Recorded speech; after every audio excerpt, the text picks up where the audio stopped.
ఇక కర్కాటక రాశి వారికి ఈరోజు ఎలా ఉంది? కర్కాటక రాశి వాళ్ళ సాంఘిక సంబంధాల విషయంలో, మైత్రి బంధాల విషయంలో అధిక శాతం దృష్టి కేటాయిస్తూ ముందుకు పెడతారు. నూతన పరిచయాలు ఏర్పడతాయి. రావాల్సిన ధనం ఏదైనా ఉన్న సమయానికి అందడానికి అవకాశం అనేది ఉంటుంది. దూర ప్రదేశాల్లో మీ వ్యాపార విస్తరణ విషయంలో కావచ్చు, వృత్తి సంబంధమైన విషయాల్లో కావచ్చు, మీరు కొన్ని కీలక నిర్ణయాలు తీసుకోవడానికి అవకాశం ఉంది. వృత్తికి సంబంధించిన విషయాల్లో మీరు తీసుకునే నిర్ణయాలది మీదే ఫైనల్ అయ్యే అవకాశం ఉందంటే మీరు కొన్ని కఠినమైన నిర్ణయాలు తీసుకొని దాని ప్రకారం ముందుకు వెళ్ళడానికి ప్రయత్నాలు చేస్తారు. ఆ పరంగా అదే విధంగా దృష్టి కేటాయించుకొని ముందుకు వెళ్ళడం బట్టి కొంత ఘర్షణాత్మకమైన వాతావరణాలు ఎదురవుతున్నా కూడా మీరు అనుకున్న మాట మీదే ఉంటూ ముందుకు వెళ్ళడానికి ప్రయత్నం చేస్తారు. సింహరాశి.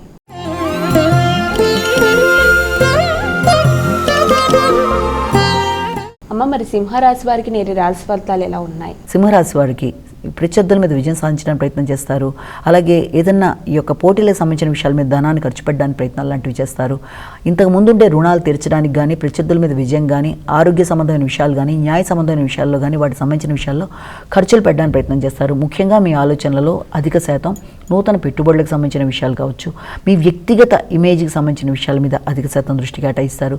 తల్లిదండ్రుల యొక్క అభివృద్ధి కొరకు, వారి ఆరోగ్యం కొరకు, వారి అవసరాల కొరకు ధనాన్ని ఖర్చు పెట్టడానికి, అలాగే వారితో అభిప్రాయ భేదాలు రాకుండా తగిన విధంగా జాగ్రత్తలు తీసుకుంటూ ముందుకు వెళ్ళడానికి ప్రయత్నాలు లాంటివి చేస్తారు.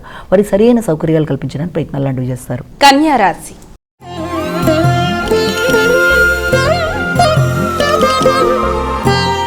ఇక కన్యా రాశి వారికి నేటి రాశి ఫలితాలు ఏ విధంగా ఉన్నాయి? మానసిక ప్రశాంతతను పెంపొందించుకోవడానికి ప్రయత్నాలు లాంటివి చేస్తారు.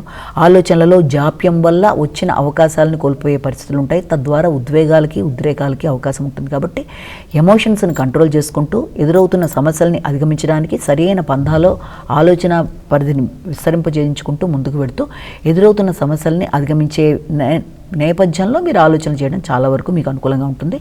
అలాగే సంతాన వర్గంతో కావచ్చు, పెట్టుబడుల కొరకు కావచ్చు, మీరు చేసే ప్రయత్నాల్లో మీ యొక్క తోబుట్టువుల యొక్క సహకారం, లేకపోతే మీ యొక్క వారసత్వ ఆస్తుల విషయంలో చర్చలు మొదలైన వాటితో కొంత ఘర్షణాత్మకమైన వాతావరణం, కొత్త వ్యక్తుల పరిచయాలు, మానసిక ప్రశాంతత కొంతవరకు తగ్గడం మొదలైన వాటికి అవకాశం ఉంటుంది. కనుక వీలైనంతవరకు ప్రశాంతతను పెంపొందించుకోవాలి. అనవసరమైన ఘర్షణలకు దూరంగా ఉండాలి.